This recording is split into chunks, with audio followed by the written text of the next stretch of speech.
একজন ফ্যাসিস্টের লোক যখন ইজিপ্টে অংশগ্রহণ করে সে সহজে কাজটা পেয়ে যায়, কারণ তার ফাইল খুব স্ট্রং, তার প্রোফাইল স্ট্রং, কারণ ফ্যাসিস্টের আমলে সে অনেক কাজ করেছে। মাননীয় সদস্য, আপনি যা বলছেন অ্যাবসলিউটলি রাইট। দয়া করে কোশ্চেনটা করেন, আমরা মাননীয় মন্ত্রীর কাছে এই ব্যাপারে সুস্পষ্টভাবে জানতে চাই, because all of us Right. more or less suffering from this problem. আপনাকে ধন্যবাদ মাননীয় মন্ত্রী। মাননীয় সদস্য জনাব মোহাম্মদ আশরাফ উদ্দিন, আপনি এই বিষয়ে একটি প্রশ্ন করতে পারেন। ধন্যবাদ মাননীয় স্পিকার।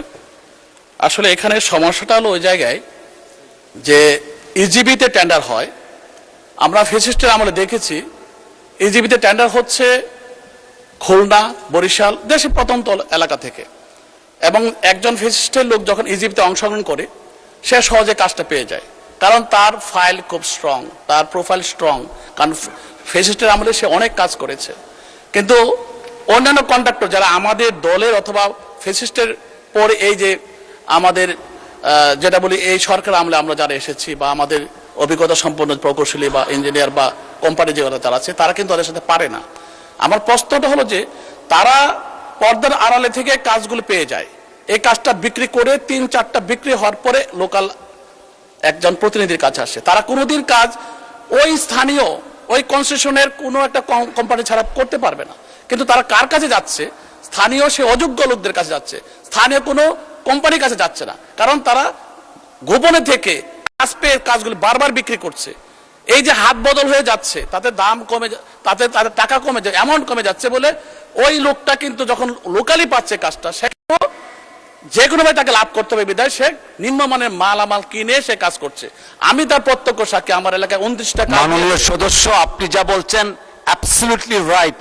দয়া করে কোশ্চেনটা করেন, আমরা মাননীয় মন্ত্রীর কাছে এই ব্যাপারে সুস্পষ্টভাবে জানতে চাই, because all of us Right. more or less suffering from this problem. আপনি কোশ্চেনটা করেন, মাননীয় মন্ত্রী জবাব দিবেন। আমার প্রশ্নটা হলো, আমরা যদি আমার জেলার ভিতরে কন্ট্রাক্টরের কাছে নিয়ে আসি, আমি তাকে ধরতে পারবো, পাশাপাশি ফ্যাসিস্টটা যাতে না আসতে পারে সেই জন্য উনি কি ব্যবস্থা করবেন এই কন্ট্রাক্ট প্রসিডিউরের মধ্যে? ধন্যবাদ মাননীয় সদস্য।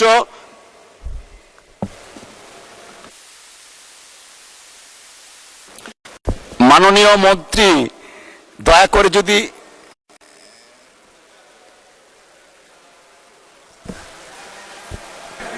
মাননীয় মন্ত্রী। জি ধন্যবাদ।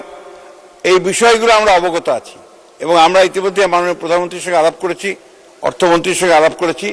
আমরা এই আইনটার কিভাবে রিভিউ করে সঠিক লোকেরা যেন পায় সেটা আমরা বিবেচনা করব।